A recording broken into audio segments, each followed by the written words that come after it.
नमो भगवते वासुदेवाय नमः। प्यारे भक्तगणों, आज आप सभी श्रवण करें चैत्र पूर्णिमा व्रत की संपूर्ण कथा। पूर्णिमा के दिन जो भी स्त्रियां श्रद्धा पूर्वक पूर्णिमा का व्रत रखती है और कथा सुनती है, उन्हें संतान सुख मिलता है, संकट से मुक्ति मिलती है और समस्त मनोकामनाएं पूरी होती है। पौराणिक कथा में वर्णन मिलता है, किसी नगर में एक धनेश्वर नाम का एक ब्राह्मण रहता था।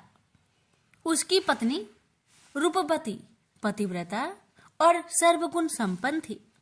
बस दुख था तो सिर्फ इस बात का कि उसकी कोई संतान नहीं थी।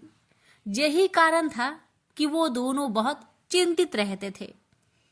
एक बार उस नगर में एक महात्मा आए। वो नगर के सभी लोगों से दान लेते थे, लेकिन धनेश्वर की पत्नी अब भी उन्हें दान देने जाती तो वो उसे लेने से मना कर देते थे।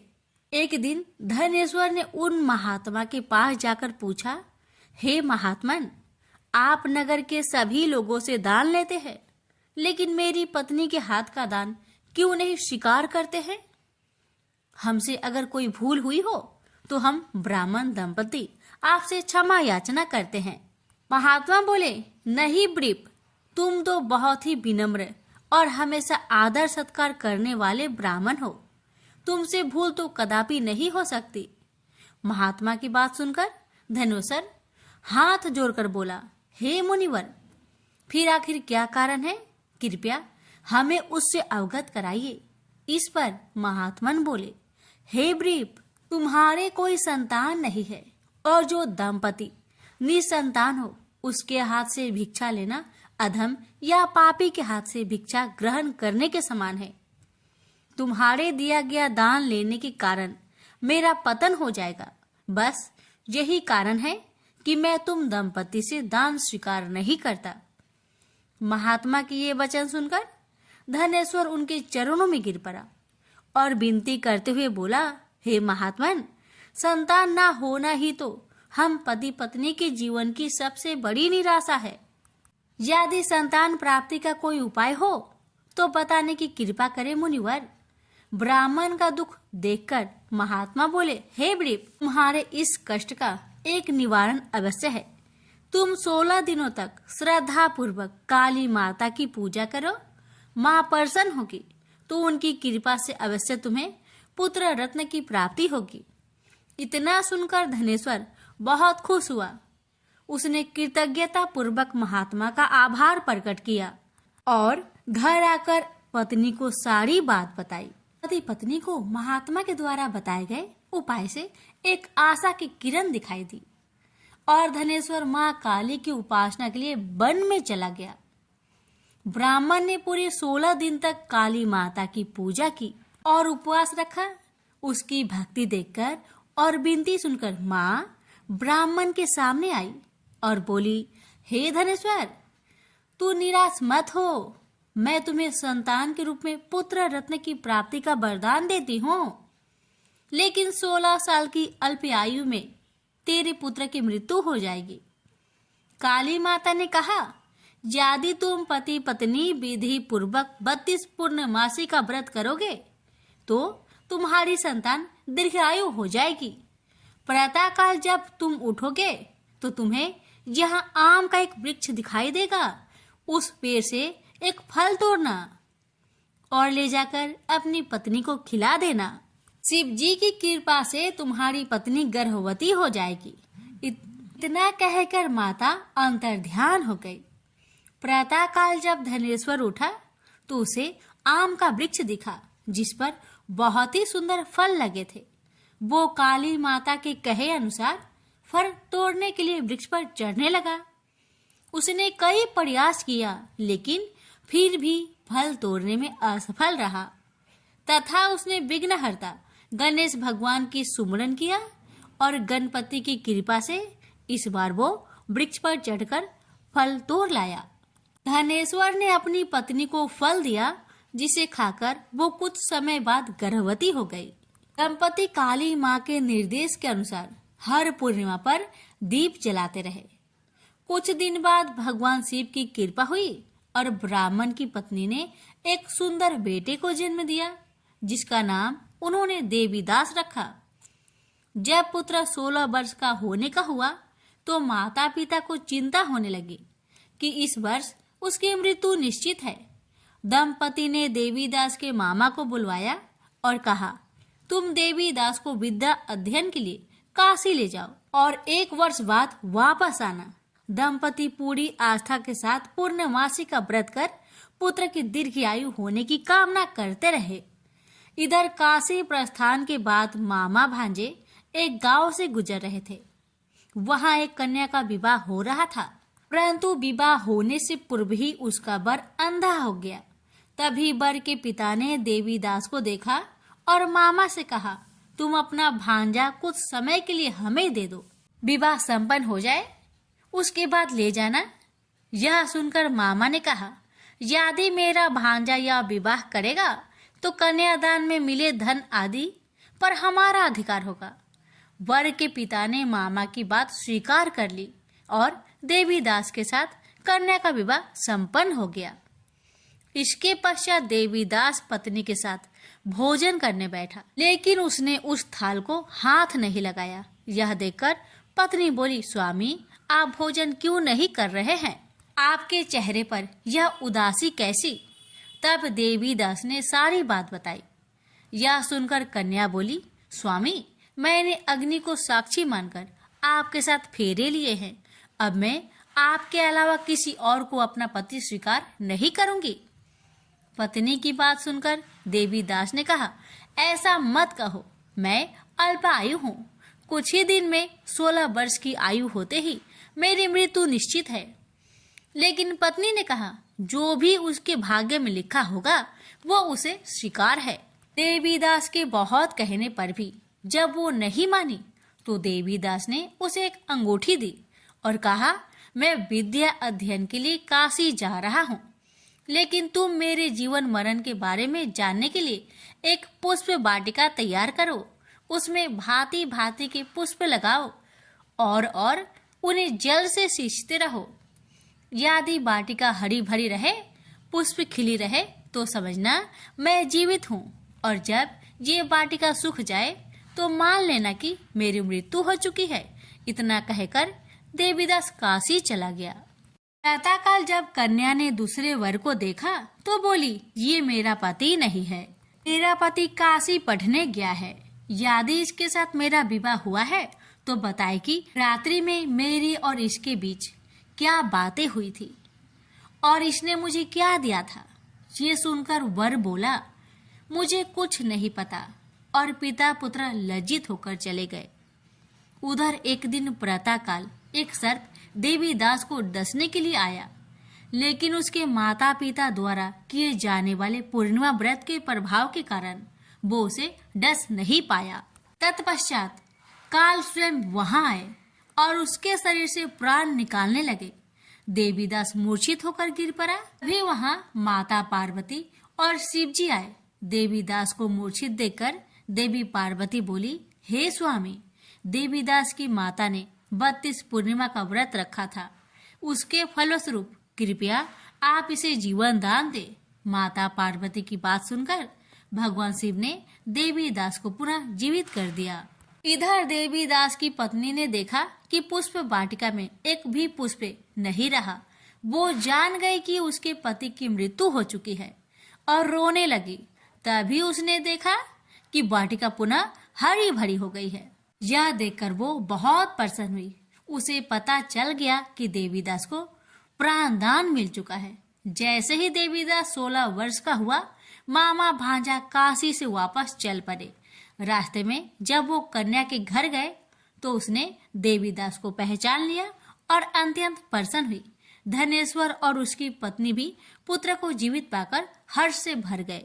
पौराणिक मान्यता है कि जो स्त्रियां श्रद्धा पूर्वक पूर्णिमा का व्रत रखती हैं और कथा सुनती हैं, उन्हें संतान का सुख मिलता है, संकट से मुक्ति मिलती है और समस्त मनोकामनाएं पूर्ण होती है। एक गांव में एक साहूकार रहता था। साहूकार के एक बेटी थी। वह हर रोज पीपल सींचने जाती थी। पीपल के वृक्ष में से लक्ष्मी जी प्रकट होती थी और चली जाती। एक दिन लक्ष्मी जी ने साहूकार की बेटी से कहा, तू मेरी सहेली बन जा। तब लड़की ने कहा कि मैं अपने पिता से पूछकर कल आऊंगी। साहूकार की बेटी ने घर जाकर अपने पिता को सारी बात कह दी। तब उसके पिताजी बोले, वह तो लक्ष्मी जी है, अपने को और क्या चाहिए, तू लक्ष्मी जी की सहेली बन जा। दूसरे दिन वह लड़की फिर गई। तब लक्ष्मी जी पीपल के पेड़ से निकलकर आई और कहा, सहेली बन जा। तो लड़की ने कहा, बन जाऊंगी, और दोनों सहेली बन गई। लक्ष्मी जी ने उसको खाने का न्योता दिया। घर आकर लड़की ने माँ बाप को कहा कि मेरी सहेली ने मुझे खाने का न्योता दिया है। तब बाप ने कहा कि सहेली के जिमने जाइयो, पर घर को संभाल कर जाना। तब वह लक्ष्मी जी के यहाँ जिमने गई तो लक्ष्मी जी ने उसे साल दुसाला ओढ़ने के लिए दिया, रुपए दिए, सोने की चौकी, सोने की थाली में 36 प्रकार का भोजन करा दिया। जिम कर जब वह जाने लगी तो लक्ष्मी जी ने पल्ला पकड़ लिया और कहा कि मैं भी तेरे घर जिमने आऊंगी। तो उसने कहा, आ जाइयो। वह घर आकर चुपचाप बैठ गई। तब बाप ने पूछा कि बेटी, सहेली की यहाँ जिम करा गई और तू उदास क्यों बैठी है? तो उसने कहा, पिताजी, मेरे को लक्ष्मी जी ने इतना दिया, अनेक प्रकार के भोजन कराए, परंतु मैं कैसे जिमाऊंगी? अपने घर में तो कुछ भी नहीं है। तब उसके पिता ने कहा कि गोबर मिट्टी से चौका लगाकर घर की सफाई कर ले। 4 मुख वाला दिया जलाकर लक्ष्मी जी का नाम लेकर रसोई में बैठ जाना। लड़की सफाई करके लड्डू लेकर बैठ गई। उसी समय एक रानी नहा रही थी। उसका नौलखा हार चील उठाकर ले गई और उसके घर वह नौलखा हार डाल गई और उसका लड्डू ले गई। बाद में वह हार को तोड़कर बाजार में गई और सामान लाने लगी तो सुनार ने पूछा कि क्या चाहिए? तब उसने कहा कि सोने की चौकी, सोने का थाल, साल दुसाला दे, मोहर दे और सामग्री दे। 36 प्रकार का भोजन हो जाए इतना सामान दे। सारी चीजें लेकर बहुत तैयारी करी और रसोई बनाई। तब गणेश जी से कहा कि लक्ष्मी जी को बुलाओ। आगे आगे गणेश जी और पीछे पीछे लक्ष्मी जी आई। उसने फिर चौकी डाल दी और कहा, सहेली चौकी पर बैठ जा। जब लक्ष्मी जी ने कहा, सहेली चौकी पर तो राजा रानी की भी नहीं बैठी, किसी के भी नहीं बैठी, तो उसने कहा कि मेरे यहाँ तो बैठना पड़ेगा। फिर लक्ष्मी जी चौकी पर बैठ गई। तब उसने बहुत खातिर की, जैसे लक्ष्मी ने करी थी वैसे ही उसने करी। लक्ष्मी जी उस पर खुश हो गई। घर में खूब रुपया एवं लक्ष्मी हो गए। साहूकार की बेटी ने कहा, मैं अभी आ रही हूँ, तुम यहीं बैठी रहना। और वह चली गई। लक्ष्मी जी गई नहीं और चौकी पर बैठी रही। उसको बहुत दौलत दी। हे लक्ष्मी जी, जैसा तुमने साहूकार की बेटी को दिया वैसा सबको देना। कहानी सुनते, हुकारा भरते अपने सारे परिवार को दियो। पीहर में देना, ससुराल में देना, बेटे पोते को देना। हे लक्ष्मी माता, सबका कष्ट दूर करना, दरिद्रता दूर करना, सबकी मनोकामना पूर्ण करना। प्रेम से बोलिए लक्ष्मी माता की जय, गणेश महाराज की जय। इसी से जुड़ी एक कथा बहुत प्रचलित है।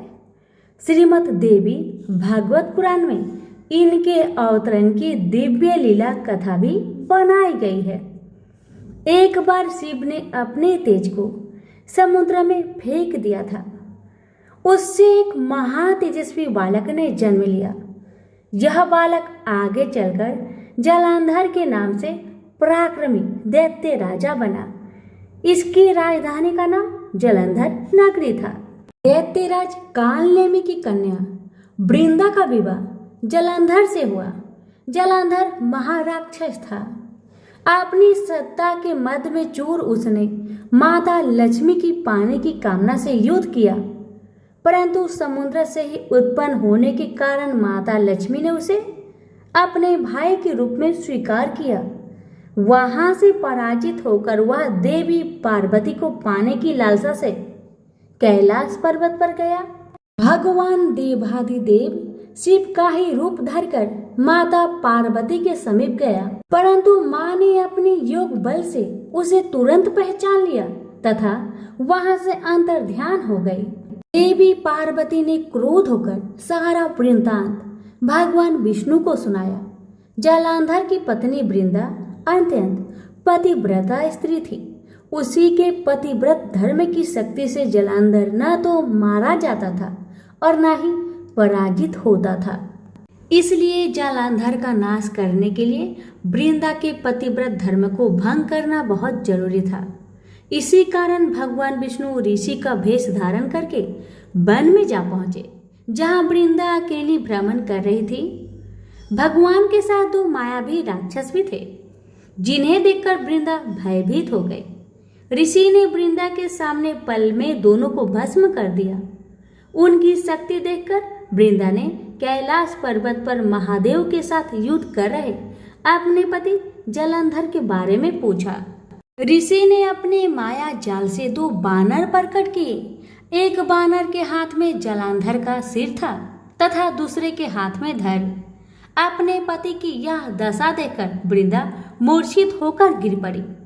होश में आने पर उन्होंने ऋषि रूपी भगवान से विनती की कि वह उसके पति को जीवित करे। भगवान ने अपनी माया से पुनः जालंधर का सिर धड़ से जोड़ दिया, परंतु स्वयं भी वह उसी शरीर में प्रवेश कर गए। वृंदा को इस छल का जरा भी आभास न हुआ। जालंधर बने भगवान के साथ वृंदा पतिव्रता का व्यवहार करने लगी, जिससे उसका अस्तित्व भंग हो गया। ऐसा होते ही वृंदा का पति जालंधर युद्ध में हार गया। इसी सारी लीला का जब वृंदा को पता चला तो उसने क्रोध होकर भगवान विष्णु को शीला होने का श्राप दे दिया तथा स्वयं सती हो गई। जहाँ वृंदा भस्म हुई वहां तुलसी का पौधा उगा। भगवान विष्णु ने वृंदा से कहा, हे वृंदा, तुम अपने अस्तित्व के कारण मुझे लक्ष्मी से भी अधिक प्रिय हो गई हो। अब तुम तुलसी के रूप में सदा मेरे साथ रहोगी। जो मनुष्य भी मेरे शालिग्राम रूप के साथ तुलसी का विवाह करेगा उसे इस लोक और परलोक में विपुल यश प्राप्त होगा। जिस घर में तुलसी होती है वहां यम के दूत भी असमय नहीं जा सकते। गंगा व नर्मदा के जल में स्नान तथा तुलसी का पूजन बराबर माना जाता है। चाहे मनुष्य कितना भी पापी क्यों न हो, मृत्यु के समय जिसके प्राण मंजरी रहित तुलसी और गंगा जल मुख में रखकर निकल जाते हैं, वह पापों से मुक्त होकर बैकुंठ धाम को प्राप्त होता है। जो मनुष्य तुलसी व आंवलों की छाया में अपने पितरों का श्राद्ध करता है, उसके पितर मोक्ष को प्राप्त हो जाते हैं। उसी दैत्य जालंधर की यह भूमि जालंधर नाम से विख्यात है। सती वृंदा का मंदिर मोहल्ला कोट किशनचंद में स्थित है। कहते हैं इस स्थान पर एक प्राचीन गुफा थी जो सीधी हरिद्वार तक जाती थी। सच्चे मन से 40 दिन तक सती वृंदा देवी के मंदिर में पूजा करने से सभी मनोरथ पूर्ण होते हैं। तो प्रेम से बोलिए तुलसी मैया की जय। एक बार पथवाड़ी माता पाल और विनायक जी में झगड़ा हो गया। सब आपस में स्वयं को बड़ा बताने लगे। इतने में एक ब्राह्मण का लड़का आया। पाल, पथवाड़ी, गजानन जी ने उसे रोका और कहा, लड़के रुक जा और हमारा न्याय कर। लड़का बोला, मैं कल वापस आऊंगा तब न्याय करूंगा। घर आकर लड़के ने माँ से कहा, माँ मुझे कल पाल, पथवाड़ी माता, विनायक जी का न्याय चुकाना है। तो माँ ने कहा, बेटा सबको बड़ा बता देना। दूसरे दिन लड़का वहां गया और बोला, पाल माता आप बड़ी हो, क्योंकि हर व्यक्ति आता है और स्नान ध्यान करके शुद्ध होकर जाता है और आप सबकी रक्षा करती हैं। हे पथवाड़ी माता आप सबसे बड़ी हो, क्योंकि कितने भी तीर्थ धर्म ध्यान कर ले पर आपकी पूजा किए बिना उनका कार्य पूर्ण नहीं होता। आप जीवित को भी तारती हैं और मरने के बाद भी उद्धार करती है। पथवाड़ी माता पथ की धारिणी, इसलिए आप बड़ी हो। अब विनायक जी से लड़का बोला, सबसे पहले शुभ काम में आपको ही मनाया जाता है। आपको ध्याये बिना कोई काम सिद्ध नहीं होता, इसलिए आप बड़े हो। पाल माता, पथवाड़ी माता, विनायक जी भगवान लड़के की चतुराई से प्रसन्न हो गए और बोले, लड़के, तुमने तो हम सबको बड़ा कर दिया। उसको सुखी रहने का आशीर्वाद दिया और जौ के दाने उसके अंगोछे में डाल दिया। लड़का सोचने लगा, ये तो घाटे का सौदा रहा। सारा दिन खराब कर न्याय किया और इतने से जौ मिले। उदास मन से घर आकर अंगोछा एक कोने में डाल दिया। माँ ने अंगोछा उठाया तो उसमें से हीरे मोती बिखर गए। तो माँ बोली, बेटा न्याय करके क्या लाया है? लड़का बोला, माँ कोने में जो पड़ा है देख लो। वहाँ गई, देखा हीरे मोती का ढेर लगा है। हीरे मोती जगमगा रहे हैं। माँ अत्यधिक प्रसन्न हो गई। माँ ने बेटे को बुलाया और कहा, बेटा आज तो पाल माता, पथवाड़ी माता, विनायक जी भगवान आज तो हम पर प्रसन्न हुए हैं। माँ बेटे बहुत प्रसन्न हुए। हे भगवान, जैसा पाल माता, पथवाड़ी माता, विनायक जी भगवान ने लड़के को दिया, वैसे सबको देना। कहानी कहने, सुनने, हुक्कर भरने वालों को सुख समृद्धि धन्य धान्य देना। प्रेम से बोलिए, पाल पथवाड़ी विनायक भगवान की जय। एक समय शिवजी महाराज पार्वती के साथ हरिद्वार में घूम रहे थे। पार्वती जी ने देखा कि बहुत सारे मनुष्य गंगा में नहा नहा कर हर हर गंगे कहते कहते चले जा रहे हैं, परंतु प्राय सभी दुखी और पाप परायण हैं। पार्वती जी ने बड़े आश्चर्य से शिव जी से पूछा कि हे देव, गंगा में इतनी बार स्नान करने के बाद भी इनके पाप और दुखों का नाश क्यों नहीं हुआ? क्या गंगा में अभी सामर्थ्य नहीं रहा? पार्वती जी की बातें सुन भगवान शिव ने कहा, प्रिय, गंगा में तो वही सामर्थ्य है, परंतु इन लोगों ने पाप नाशिनी गंगा में स्नान ही नहीं किया है, तब इन्हें लाभ कैसे हो? पार्वती जी ने बड़े आश्चर्य से कहा, स्नान कैसे नहीं किया भगवान?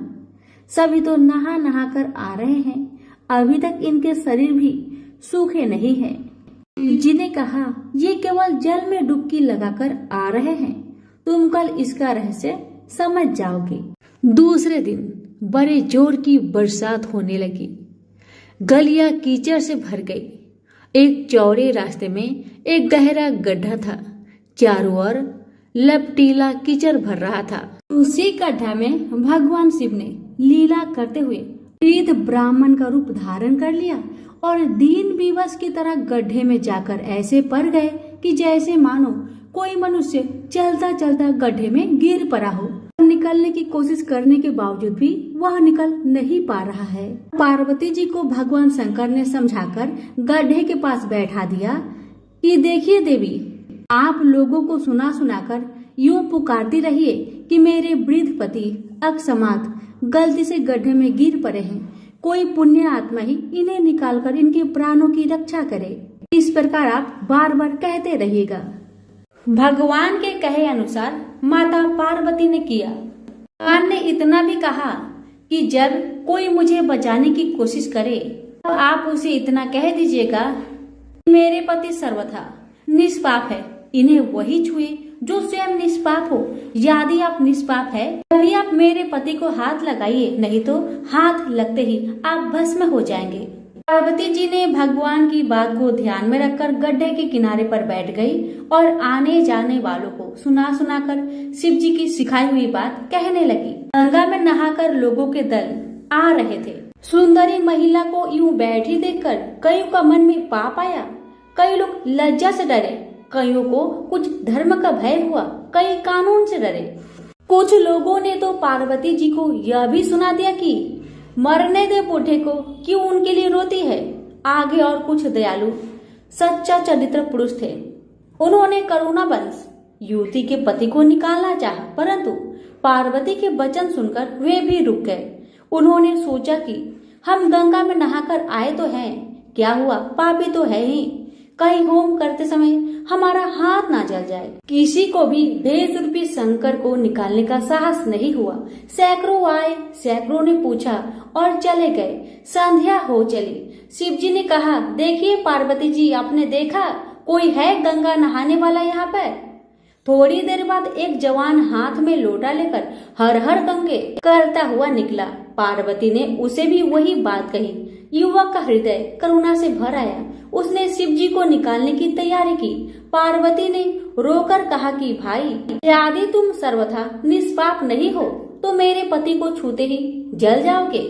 उस युवक ने उसी समय बिना किसी संकोच के दृढ़ निश्चय के साथ पार्वती जी से कहा, माते, मेरे निष्पाप होने में तुम्हें क्यों संदेह होता है? देखती नहीं, मैं अभी गंगा नहा कर आया हूँ। भला गंगा में गोता लगाने के बाद भी कभी पाप रहते हैं? तेरे पति को मैं निकालता हूँ। युवक ने लपक कर बूढ़े को ऊपर उठा लिया। शिव पार्वती ने उसे अधिकारी समझकर अपना असली रूप प्रकट कर उसे दर्शन देकर कृतार्थ किया। शिव जी ने पार्वती से कहा कि इतने लोगों में से इन एक ने ही गंगा स्नान किया है।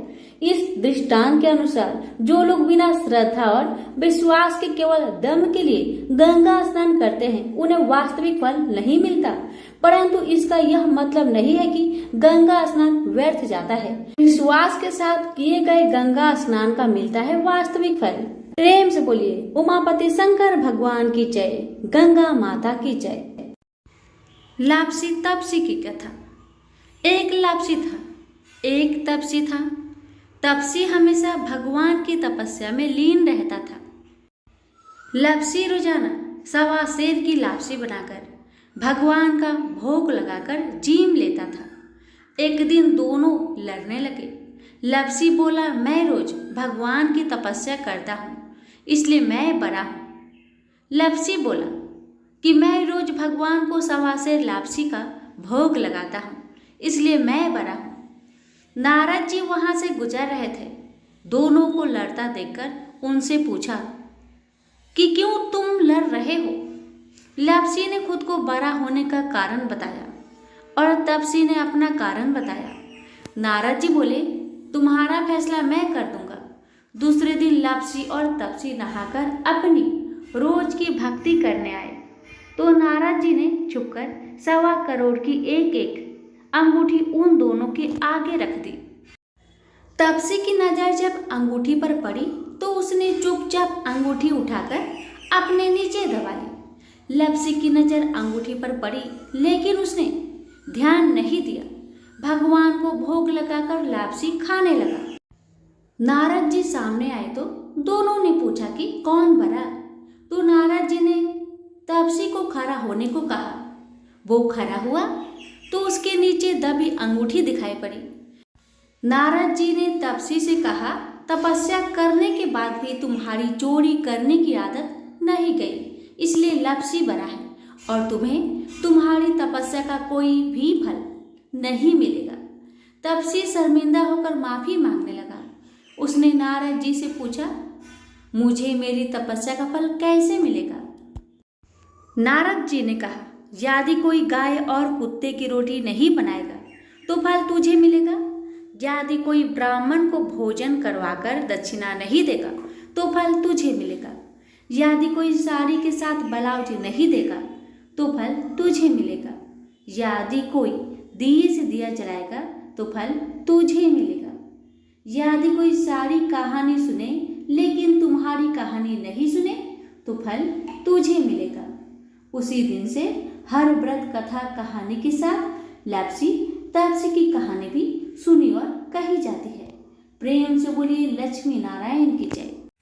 मंगलवार व्रत कथा। एक समय की बात है, एक ब्राह्मण दंपति की कोई संतान नहीं थी, जिस कारण वह बेहद दुखी थे। एक समय ब्राह्मण वन में हनुमान जी का पूजा के लिए गया। वहां उसने पूजा के साथ महावीर जी से एक पुत्र की कामना की। घर पर उसकी स्त्री भी पुत्र प्राप्ति के लिए मंगलवार का व्रत करती थी। वह मंगलवार के दिन व्रत के अंत में हनुमान जी को भोग लगाकर ही भोजन करती थी। एक बार व्रत के दिन ब्राह्मणी ना भोजन बना पाई और ना ही हनुमान जी को भोग लगा सकी।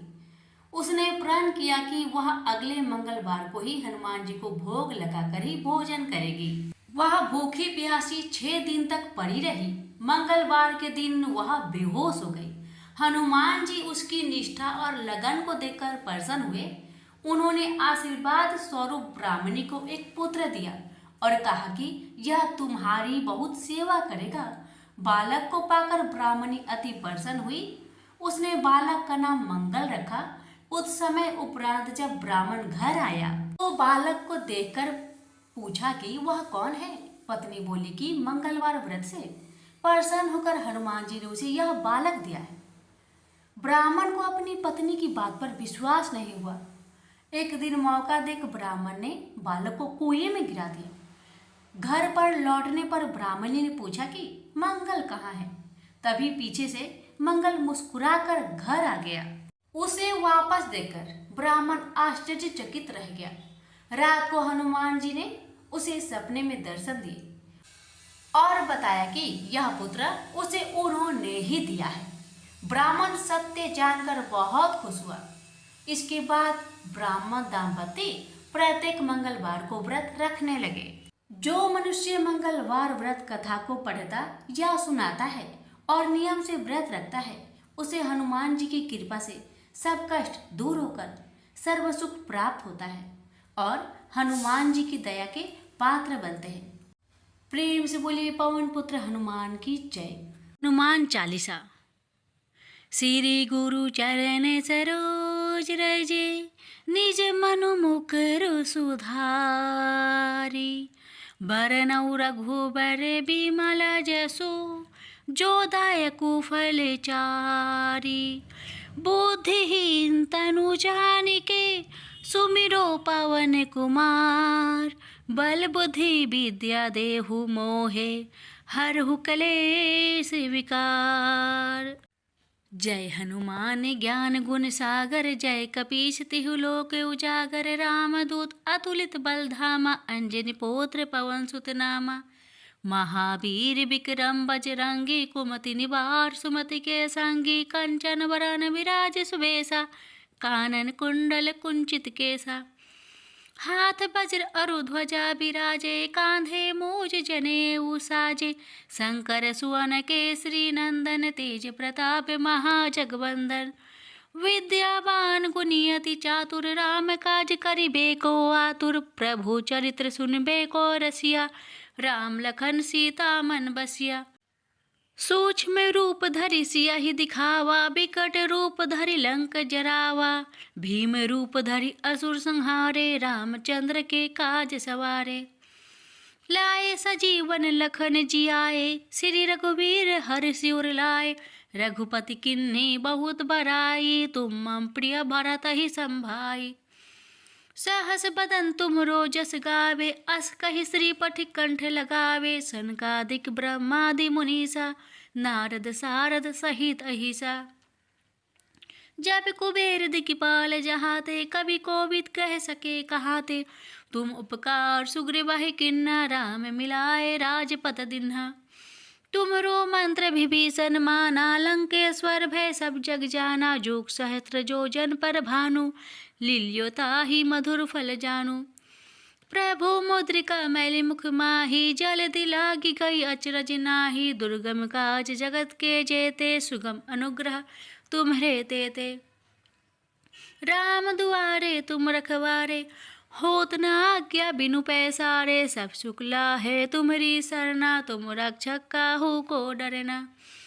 आपन तेज सम्हारो आपे, तीनों लोक हाकते कापे। भूत पिचास निकट नहीं आवे, महावीर जब नाम सुनावे। नासे रोग हरे सब पीरा, जपत निरंतर हनुमत वीरा। संकट ते हनुमान छुड़ावे, मन करम वचन ध्यान जुलावे। सब पर राम तपस्वी राजा, तिनके काज सकल तुम साजा। और मनोरथ जो कोई लावे, सोई अमित जीवन फल पावे। चारों जुग प्रताप तुम्हारा है, प्रसिद्ध जगत उजियारा। साधु संत के तुम रखवारे, असुर निकंदन राम दुलारे। अष्ट सिद्धि नौ निधि के दाता, असबर दी है जानकी माता। राम रसायन तुम्हरे पासा, सदा रहो रघुपति के दासा। तुम्हरे भजन राम को पावे, जन्म जन्म के दुख बिसरावे। अंत काल रघुबरपुर जाई, जहाँ जन्म हरि भक्त कहाई। और देवता चित न धरई, हनुमत से भी सर्व सुख करई। संकट कटे मिटे सब पीरा, जो सुमिरे हनुमत बलबीरा। जय जय जय हनुमान गोसाई, कृपा करहु गुरुदेव की नाई। जो सत बार पाठ कर कोई, छूट ही बंदी महासुख होई। जो यह पढ़े हनुमान चालीसा, होई सिद्धि साखी गौरीसा। तुलसीदास सदा हरि चेरा, कीजे नाथ हृदय महडेरा। पवन तनया संकट हरना, मंगल मूर्ति रूप। राम लखन सीता सहित, हृदय बसहु सुरभूप।